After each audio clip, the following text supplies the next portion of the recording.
Back when Carolus Linnaeus and Isaac Newton were making their great discoveries, people like them were known as natural philosophers. Today, they would be called scientists. Philosophers are people who seek wisdom or knowledge. During the Enlightenment, while natural philosophers sought to understand natural things, such as the motion of the planets or the behavior of microscopic organisms, other philosophers concentrated on the mind, political subjects, and other more abstract concepts as well. One of the most important philosophers to focus on political subjects was an Englishman named John Locke, who lived from 1632 to 1704. Locke believed that the power of a government to rule must come from the consent of the governed. In other words, that people should be able to choose who governs them. Locke took comfort in England's glorious revolution of 1688, in which the king was forced to relinquish a large amount of his power to parliamentary representatives.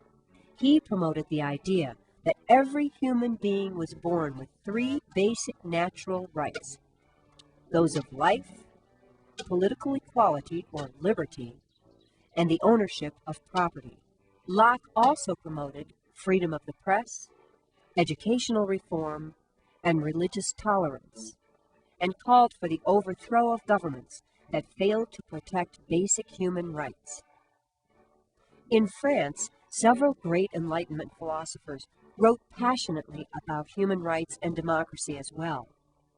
French philosopher Voltaire, for example, championed the idea of freedom of speech with his famous statement, "I disapprove of what you say, but will defend to the death your right to say it." While another Frenchman, Montesquieu, called for a complete separation of powers to maintain balance in government, which was to be accomplished by creating separate legislative, executive, and judicial branches of government. Nearly all philosophers of the Enlightenment era wanted to see a strict separation of church and state as well, for they realized that mixing government and religion was almost always a recipe for disaster.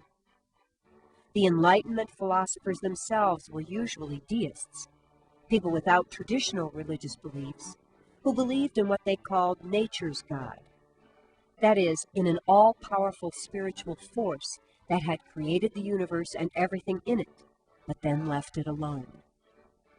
The ideas of the Enlightenment philosophers were deeply admired by the leaders of both the American and French revolutions. In fact, Thomas Jefferson fell back on them time and time again when he was composing the Declaration of Independence, as did the framers of the United States Constitution when they worked out a plan of government for the new American democracy.